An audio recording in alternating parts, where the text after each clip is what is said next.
आपका स्वागत करते हैं। आपसे ये जानना चाहेंगे, कुछ समय पहले ऐसा था कि आप कहीं न कहीं बोल रहे थे कि सुम्बुल को घर के बाहर आ जाना चाहिए। लेकिन अब हम देख रहे हैं कि टॉप 7, टॉप 8 में सुम्बुल भी है। क्या कहना चाहोगे अब तक की उसकी जर्नी जब कैसी लग रही है आपको? नो डाउट सुम्बुल की जर्नी बिल्कुल एक उतार चढ़ाव के साथ रही। शुरुआत में बहुत टूटी, बिखरी, समेटी अपने आप को, और आज जिस तरह से वो स्ट्रांग बन के खड़ी है और लगभग फिनाले की ओर कदम बढ़ा दिया है उसने। और इस वक्त वो बिग बॉस की सबसे यंगेस्ट कंटेस्टेंट है जिसने 100 दिन पूरे किए हैं, तो ये एक बहुत प्राउड मोमेंट है। शुरुआत में हालांकि चूंकि कभी मैं बिग बॉस को मैंने फॉलो नहीं किया था और कभी अपनी बेटी से दूर भी नहीं हुआ था, तो शुरुआत में थोड़ी सी प्रॉब्लम थी मेरे को, और बहुत तकलीफ में था। लेकिन अब सारी चीज़ें इतनी पॉजिटिव हो गई हैं कि अब ये लग रहा है कि जो हो रहा है बहुत अच्छा हो रहा है। और जिस वजह से हम दोनों ने ये निर्णय लिया था बिग बॉस में जाने का, वो लग रहा है कि हमारा निर्णय बिल्कुल सही था। और सुम्बुल जिस तरह से बहुत स्ट्रांग बनकर बाहर आ रही है, निकल रही है, दुनिया को पसंद आ रही है, वो मेरे लिए बहुत मतलब प्राउड का मोमेंट है आज की डेट। साथ ही अब तक की जर्नी में क्या लगता है, अभी भी कुछ लोग हैं अंदर जो सुम्बुल को पसंद करते हैं, कुछ लोग हैं जो पीठ पीछे भी बात करते हैं, लेकिन आपको क्या लगता है किसका साथ देना चाहिए सुम्बुल? देखिए, सुम्बुल का जो स्टार्टिंग का देखो, सुम्बुल के साथ ये है कि वो रिश्तों की बहुत अहमियत रखती है। वो जिसके साथ जुड़ती दिल से जुड़ती है, और शुरुआत में वो शादी टीना के साथ जुड़ी और बहुत दिल से जुड़ी। लेकिन उन्होंने क्या प्लानिंग की थी वो तो शायद उसको भी नहीं पता थी, जो ये सारा का सारा नैरेटिव क्रिएट हुआ। उसके बाद जिस तरह से वो टूटी, उसके बाद जिस तरह से शिव ने, निमृत, साजिद सर, अब्दू और स्टैन ने उसको संभाला, और आज वो उनके साथ जुड़ गई है, बहुत अच्छे से बहुत प्यार से रह रही है। तो मुझे ये लगता है कि ये सारी जो जर्नी है ना उसकी, वो बहुत सीखने के लिए है। और आज की डेट में सुम्बुल एक टीनेजर्स के लिए तो इंस्पिरेशन बन गई है कि एक 19 साल की लड़की जो इतना कुछ झेल चुकी हो, उसके बाद कैसे वो उन तमाम चीज़ों से बाहर आती है। तो ये जो पूरी की पूरी जर्नी है ना, वो लोगों को यादगार रहने वाली है। साथ ही अंदर हम बार बार हमेशा से टीना से सुनते हैं कि तुम अभी भी नहीं दिख रही हो, तुम अभी भी अपना गेम नहीं खेल रही हो। आप कुछ कहना चाहोगे इसके ऊपर? देखिए, वो दिख रही है नहीं दिख रही है, वो तो इसी बात से साबित हो जाता है कि बिग बॉस 16 के इतिहास में सबसे ज़्यादा अगर नॉमिनेट कोई हुआ है 11 बार, तो वो सुम्बुल हुई है। और हर बार वो बाहर निकल के आई है। अगर वो दिख नहीं रही होती या उसके बारे में बातें नहीं हो रही होती, तो शायद वो अभी तक बच भी नहीं पाती। वो ठीक है, वहाँ पे एक गेम प्लान होता है एक दूसरे का मॉरल डाउन करने के लिए, एक दूसरे को नीचा दिखाने के लिए, तो वो अपना गेम प्लान कर रहे हैं। लेकिन सुम्बुल बिल्कुल आराम से कछुए की चाल चल रही है, और मुझे मालूम है कि वो बढ़ती जाएगी और लोग यही सोचेंगे कि ये क्या हो गया। जब रिजल्ट आएगा बहुत अप्रत्याशित होगा, ये गारंटी है। क्या लगता है आपको अभी इतनी लॉन्ग जर्नी के बाद हाल ही में अभी हमने देखा कि एकता कपूर भी अंदर आई थी, कहीं ना कहीं लोगों के बीच में बाहर ये भी कहा जा रहा है कि इसे ये शो मिलने वाला है, उसे वो शो मिलने वाला है। सुम्बुल के लिए भी नागिन 6 की बात हो रही है, आप कुछ कहना चाहेंगे उस पर? देखिए, सुम्बुल के लिए बहुत से प्रोजेक्ट आए हुए हैं, नो डाउट पाइपलाइन में है, लेकिन उसको मैं रिवील नहीं करना चाहता, क्योंकि बाकी जिस तरह के लोग बाकी की जो उसको हाइप लेने के लिए उन सारे नामों को उल्लेख कर रहे हैं या बता रहे हैं, तो मैं नहीं चाहता कि मैं इस तरह की कोई भी चीज़ करूं। क्योंकि मैं ये चाहता हूं कि जब सुम्बुल बाहर आए, वो सारे प्रोजेक्ट्स को देखो, फिर अपने अकॉर्डिंग जो उसको सही लगे वो करे। हाँ, ये सच है कि बहुत से प्रोजेक्ट हैं, और जैसे वो बाहर आती है हम रिवील करेंगे उन सबको। अभी रिवील करना मेरे को नहीं लगता कि सही है। साथ ही ये भी जानना चाहेंगे कि क्या लगता है कि बिग बॉस के टॉप 3 में कौन आ सकता है, आपको क्या लगता है? क्योंकि बहुत ज़्यादा टफ गेम लग रहा है अभी, कहीं ना कहीं एक जगह इतनी सारी लड़कियां हैं और एक जगह 3 लड़के हैं। क्या लगता है कौन टॉप 3 में आ सकता है? देखिए, टॉप 3 तो अभी मेरे को लग रहा है कि 2 हफ्ते पहले, अब चूंकि अभी 8 लोग हैं, 8 लोगों में टॉप 3 निकालना थोड़ा सा जल्दबाजी होगा, क्योंकि सारे स्ट्रॉन्ग ही रह गए हैं अंदर। हाँ, टॉप 5 में बोल सकता हूँ कि टॉप 5 में मेरे को शिव है, स्टैन है, निमृत है, सुम्बुल और प्रियंका। ये तो मुझे 101% टॉप 5 में लग रहा है। आपसे अर्चना के रिलेटेड जानना चाहेंगे, क्या लगता है? क्योंकि हमेशा से जब जब अर्चना की कहीं पे भी बात होती है तो लोग ये कहते हैं कि उनके लव्स ही उनको कहीं ना कहीं पीछे ले जा रहे हैं।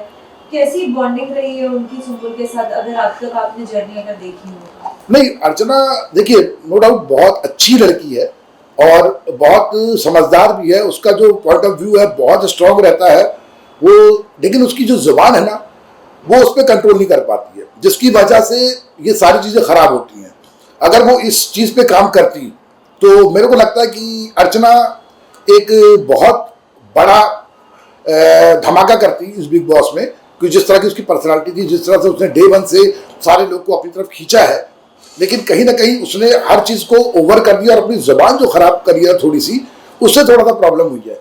नहीं तो देखा जाए तो अर्चना बहुत अच्छी लड़की है। हाल ही में हमने सौंदर्या से भी बात की थी एक इंटरव्यू के दौरान। हमने पूछा कि क्या लगता है आपको, आप नहीं निकल, आपके कंपटीशन में और भी कौन से लोग थे जिन्हें निकलना चाहिए था, वो डिजर्विंग नहीं थे, तो कहीं ना कहीं सुंबुल का भी उन्होंने नाम लिया था। अब क्या कहना चाहोगे कि लाइक कंटेस्टेंट्स की स्ट्रॉन्ग स्ट्रेंथ कैसे पता चलती है? देखिए बिग बॉस के बारे में जो नैरेटिव है ना लोगों का, मतलब जो कि वहाँ पे अगर आप शाउट कर रहे हो, चीख रहे हो, चिल्ला रहे हो, लड़ाइयाँ कर रहे हो, फर्जी चीज़ें कर रहे हो, तो आप आगे तक जाओगे।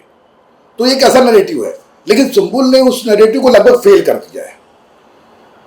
उसका साफ कहना है कि हम लड़े क्यों जब हम बातचीत से सारे मुद्दे सॉल्व कर सकते हैं। ये बात उसने सिमी अग्रवाल जी के सामने भी कही थी कि हम लोग बातचीत करके भी सॉल्व कर सकते हैं, और हर बात में चीखना या दूसरों के मुद्दे में घुसना ये सुंबुल नहीं करेगी। तो ठीक है, एज पर जो एक नैरेटिव बना है बिग बॉस को लेकर, उसके अकॉर्डिंग लोग कह रहे होंगे ये बात, लेकिन पब्लिक को ये बात बहुत पसंद आ रही है और उसके साथ जिस तरह लोग सपोर्ट कर रहे हैं, क्योंकि एक पॉजिटिव वाइब्स उसके अंदर से मिल रही है। तो सौंदर्य की अपनी सोच हो सकती है, और नो डाउट सौंदर्य भी बहुत अच्छा खेल रही थी, लेकिन अब धीरे धीरे जैसे वक्त आता है, एक एक करके सबको जाना ही होता है वहां से, तो उस लिहाज से वो गई है। तो उनकी सोच भी मैं गलत नहीं कहता, उन्होंने एक प्रोस्पेक्टस बना हुआ है उसके अकॉर्डिंग कही है बात। साथ ही आपने तो अब तक की बिग बॉस की पूरी जर्नी देख ही रहे हो सुंबुल का, क्या चाहते हो आप, अगर बिग बॉस के घर के बाहर आने के बाद भी सुंबुल को किनके साथ अपनी दोस्ती रखनी चाहिए, कायम किनके साथ नहीं, क्योंकि सभी गेम तो आप लोगों ने बाहर से देखा ही नहीं, देखिए सुंबुल के साथ मैं पहले दिन से कहता हूँ कि सुंबुल रिश्तों की बहुत अहमियत करती है, और अभी जिस तरह से उसका शिव के साथ, स्टैन के साथ, अब्दू, साजिद सर और निमृत के साथ जो बॉन्ड बना है ना, वो गेम के लिए नहीं है, वो लाइफ टाइम के लिए है। क्योंकि आज भी वो उनके साथ वैसे ही जुड़ी है जैसे वो शुरुआत में शादीन के साथ जुड़ी थी। वो बहुत केयर करती है, बिल्कुल अपना समझ के चलती है, और ये जो रिश्ता बना है ये गेम के लिए तो नहीं है। क्योंकि कभी आपने नहीं देखा होगा कि सुंबुल ने किसी को भी कहा हो कि भाई मुझे इस बार नॉमिनेशन से बचाना या मुझे डालना, कोई बात नहीं करते हैं। वो लोग सिर्फ रिश्तों की बात करते हैं, और एक दूसरे को नॉमिनेट भी करते हैं तो वापस आके हक करते हैं, मतलब एक दूसरे शिकायतें नहीं करते, माहौल क्रिएट नहीं करते, ना झगड़ा करते हैं आपस में। तो ये लंबा तक जाएगा। अगर बिग बॉस के बाद भी अगर कोई रियलिटी शो करने का अगर मौका मिलता है, तो आप क्या चाहते हो, किस तरीके का रियलिटी शो करना चाहिए सुंबुल को? देखिए ये सारा डिसीजन तो मैं सुंबुल के ऊपर छोड़ूंगा, क्योंकि एक रियलिटी शो का एक्सपीरियंस वो लेके आ रही है, और फर्स्ट टाइम ऐसा हुआ है कि जिंदगी में कि वो मुझसे इतना दूर रही है, वरना 4-5 दिन से ज़्यादा हम लोग दूर नहीं रहे कभी। ये 4 महीने का गैप है, जो शायद मेरे लिए भी बहुत तकलीफ देह था, उसके लिए भी रहा होगा। तो अब वो अगर उसको लगेगा कि हाँ रियलिटी शो करना चाहिए, तो मैं उसे मना नहीं करूँगा, हर डिसीजन उसका होगा, मैं उसके साथ खड़ा रहूँगा। साथ ही अभी कुछ समय पहले सभी पेरेंट्स अंदर गए थे, अपने बच्चों को कुछ ना कुछ सलाह दे रहे थे, लेकिन आपके यहाँ से भी उनके बड़े पापा गए थे, क्या कुछ सुझाव उन्होंने दिया है सुंबुल को? नहीं, बड़े पापा उसके पास मिलने गए थे और उसको एक मॉरल सपोर्ट देने गए थे, लेकिन गेम को लेकर उन्होंने कोई बात नहीं करी। क्योंकि आपने देखा होगा कि फैमिली वीक के बाद लगभग सारे पेरेंट्स ने क्या क्या कहा है, ये वहाँ पे बताया गया है कि किसने गेम प्लान समझाया, किसने क्या कहा, किसने क्या कहा। लेकिन मेरे बड़े भाई इकबाल ने ऐसी कोई बात नहीं कही, क्योंकि एक भी लफ्ज़ उनके बारे में नहीं कहा गया कि उन्होंने सुंबुल को समझाया है। बस वो सुंबुल को हंसाने गए थे, उसको रिलैक्स कराने गए थे, उसको ये एहसास कराने गए थे कि बेटा तुम ठीक हो और हम भी ठीक है और सब अच्छा चल रहा है। क्योंकि वो बहुत कंसर्न थी मेरी तबीयत को लेकर, और क्योंकि हम लोग भेजना चाह रहे थे सानिया को, लेकिन उसकी एज कम थी, इसलिए उन्होंने उसको मतलब परमिट नहीं किया। इसलिए फिर मैं, चूंकि मेरी तबीयत सही नहीं थी, इसलिए मैंने बड़े पापा को भेजा। साथ ही हाल ही में हमने एपिसोड में देखा है कि जिस तरीके से सुम्बुल और प्रियंका की एक लड़ाई हो रही है, उसमें किस तरीके से सुम्बुल अपना पक्ष रख रही है, क्या कहना चाहेंगे जब बेटी को ऐसा अलग ही रूप में देखने के बाद? नहीं, देखिए सुम्बुल जो है वो अपनी बातें रखती है, बस हाँ कि वो बेवजह किसी और के मुद्दे में नहीं जाएगी, लेकिन जब बात खुद के ऊपर आती है तो सीधी बात है कि हमको अपना पक्ष रखना पड़ेगा। और सुम्बुल की एक लाइन मेरे को बहुत अच्छी लगी थी, उसके हालांकि वन लाइनर तो बहुत इस बार फेमस भी हुए थे, वो लाइनर बहुत अच्छी लगी कि जब आप बहुत लाउड होकर मुझसे बात करोगी तो मुझे अपनी बात सुनाने के लिए मुझे भी लाउड होना पड़ेगा। हालांकि उन्होंने बदतमीज शब्द का इस्तेमाल किया था, वो बदतमीज शब्द उन्हीं के ऊपर भारी पड़ा क्योंकि पूरी ऑडियंस ने कहा कि बिग बॉस 16 के अंदर ये बदतमीज लफ्ज जो है वो सुम्बुल के ऊपर कहीं जमता ही नहीं है, क्योंकि डे 1 से लेकर आज तक उसने ना तो कोई गलत शब्द, ना किसी तरह की कोई मिसबिहेव किसी के साथ भी किया, चाहे उन्होंने उसके साथ अच्छा किया हो चाहे ना किया हो।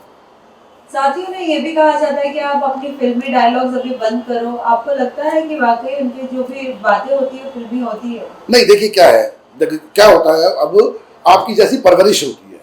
अब चूंकि मैंने बचपन से उनको, चूंकि मैं लिखता हूँ और मैंने उसको कहानियाँ सुनाई हैं बहुत सी और कविताएं सुनाता था उनको हमेशा, तो हमारे लफ्ज़ों में आम जनता से हट के भी लफ्ज़ होते हैं और वही मेरे बच्चे भी यूज़ करते हैं। जैसे मैं भी, मेरी कविताएं ज़्यादा सामने आती हैं तो लोगों को लगता है कि हम लोग सारी चीज़ें बनाते हैं, वो हमारा बोलने का ढंग है। हम जब बात करेंगे तो हमारी बातों में कभी शायरी भी आएगी, कभी हम लोग कोई अच्छे कोर्स भी बोलते हैं तो लोग बोलते हैं ये स्क्रिप्टेड है। स्क्रिप्टेड नहीं है, वो हम लोग ने बचपन से जो सीखा है ना, वो सुम्बुल के साथ भी है और सुम्बुल भी वैसा ही बिहेव कर रही है, तो वो फिल्मी तो नहीं है, हाँ वो बिल्कुल नेचुरल है और वो ऐसी ही है डे 1 से। साथ ही बिग बॉस के घर के बाहर जितने भी लोग हैं जो इतना बिग बॉस को पसंद करते हैं, सभी के अपने अपने विचार होते हैं। लोगों द्वारा ये भी कहा जाता है कभी किसी को बड़ा शो मिलता है तो कहीं ना कहीं वो ट्रॉफी और शो के बीच में अगर दो चीज लेनी रहती तो कभी कभी लोग शो भी ले लेते हैं। क्या लगता है अगर सुम्बुल को अगर ऐसा कुछ कहा जाए तो क्या डिसीजन लेगी? नहीं, मेरे को तो लगता है कि सुम्बुल को एहसास है कि वो क्या है और आने वाली जर्नी उसकी क्या होने वाली है, तो और जिस टारगेट के साथ वो गई है उस टारगेट को तो वो नहीं भूलेगी। वो वहाँ पे बिग बॉस गई है सीखने, सीखा। मैंने कहा था डे 1 में कि दिल जीत के आना, उसने दिल भी जीत लिए। अब हमारा टारगेट होगा, खासकर सुम्बुल का टारगेट होगा ट्रॉफी। तो अगर ऐसा कोई चीज़ आएगी भी तो मुझे नहीं लगता कि वो उसको वहाँ पे एक्सेप्ट करेगी, वो ट्रॉफी पे ही केंद्रित रहेगी। साथ ही बीच में जब आपने कहा था कि कहीं ना कहीं सुम्बुल को वोट ना दो, सुम्बुल को हम बाहर देखना चाहते हैं, क्या वो डिसीजन आपका जो था वो गलत था? कहीं ना कहीं आप मानना चाहेंगे क्योंकि सुम्बुल में बहुत से बदलाव अभी हम देख रहे हैं। नहीं, क्या हुआ था दरअसल कि टीना और शादी ने जिस तरह की चीज़ें वहाँ पे क्रिएट की थी, जिस तरह से सुम्बुल टूट रही थी बहुत बुरी तरह से, और मुझसे ज़्यादा परेशान उसके फैंस थे। मैं फैंस नहीं, फैमिली कहूँगा। तो सारे फैंस बहुत परेशान थे, मतलब वो बहुत तकलीफ में थे, वो तकलीफ मुझे देखी नहीं जा रही थी। तो मुझे लग रहा था कि सुम्बुल बाहर आ जाए, वो ज़्यादा अच्छा रहेगा उसके लिए। लेकिन फिर वही फैंस जो जिनको मैं फैमिली कहता हूँ, उन्होंने मुझे कहा कि नहीं ऐसा मत करिए, और वो उसके साथ खड़े रहे। और उसके बाद जिस तरह से सुम्बुल ने अपने आप को दोबारा से उठाया है और आज इस जगह पे पहुंचा, तो मुझे लगा कि वो जो उनकी फैमिली का डिसीजन था, सुम्बुल की जो सारी फैमिली है, सुमान है, FC है और आपका RLE है और सुम्बुल स्क्वाड है, उनका जो निर्णय था वो बिल्कुल सही साबित हुआ। और जिस तरह से चीज़ें अभी डिस्क्लोज हुई, खासकर जब टीना और शालीन ने एक दूसरे को ही ब्लेम कर दिया और सारी प्लानिंग खोल के रख दी, तो उस पर मेरे को 4 लाइनें मैंने लिखी थी, वो मैं बताना चाहता हूँ कि मेरे अंतर के दावा नल को तुम जितना सुलगाओगे, एक ना एक दिन उसकी आग में तुम भी झुलसे जाओगे। सत्य परेशान हो सकता है किंतु पराजित कभी नहीं, जिस दिन घूमेगा नियति चक्र फल कर्म का तुम भी पाओगे। और आज वही हुआ कि बिग बॉस के अंदर जो शुरुआत में सुम्बुल की स्थिति थी, वीकेंड के बाद पे सुम्बुल हाथ जोड़ के रो के कह रही थी कि मुझे घर जाना है और मैं ऐसी नहीं हूं या मैंने नहीं किया है, और बाद में फिर वो साबित हुआ। सलमान खान सर ने खुद बोला कि हाँ ये वैसी नहीं है जैसा उसके बारे में कहा गया। लेकिन जैसे जैसे बिग बॉस होता गया वही चीज़ें पूरी सामने आ गई। वही चीज़ टीना के ऊपर थी, वो भी रो रही थी, हाथ जोड़ रही थी कि मुझे बाहर जाना है। तो मैं तो बस यही कहूँगा कि अपनी ही करनी का फल है, आपकी रुसवाइयाँ, आपके पीछे चलेंगी आपकी परछाइयाँ। आखिरी में क्या कहना चाहोगे आप सभी सुम्बुल फैंस को, क्योंकि वो बहुत सपोर्ट कर रहे हैं सुम्बुल को। कहीं ना कहीं अभी ये भी कहा जा रहा है कि अगर टॉप 3 में अगर कोई लड़कियां हैं तो वो है सुम्बुल और प्रियंका और अर्चना। इन तीनों भी जो है, तीनों के भी कैरेक्टर लाइक अलग ही एक तरीके के गेम थे इन तीनों के। क्या कहना चाहोगे इन सभी को? नहीं देखिए, मैं सुम्बुल के जो भी फैंस हैं मैं तो उनको हेड्स ऑफ करता हूँ, बल्कि आज जिस तरह, अच्छा दूसरा तो कि फैमिली जैसी वाइब्स है, मतलब जैसे फैंस होते हैं वो फैंस नहीं है, बिल्कुल फैमिली जैसा फीलिंग है। मेरे को डीएम करते हैं कि सुम्बुल दुबली हो रही है, उसको बोलो कि वो खाए, सुम्बुल ये कपड़े पहन रही है, सुम्बुल ये नहीं कर रही है, सुम्बुल को ऐसा बोलो। तो अब क्या लग रहा है जैसे वो सारे लोग गार्जियन हैं और मैं सुम्बुल का मैनेजर हूँ, तो मैं उनको जवाब देता रहता हूँ कि हाँ भैया मैंने कपड़े भेजे हैं, मैंने ये करा, मैंने वो करा है। तो कभी कभी थोड़ा सा अजीब लगता है मेरे को, लेकिन बाद में लगता है कि इतने ढेर सारे जो उसने लोग कमाए हैं, एक फैमिली बनाई है, वो मेरे लिए मतलब अमेजिंग है। और आज सुम्बुल के साथ जिस तरह से सारे लोग खड़े हुए हैं ना, मैं तो बस उनको हेड्स ऑफ करता हूँ कि ईश्वर ऐसी फैमिली, ऐसे फैंस सबको। Thank you so much sir. Thank you sir और एक है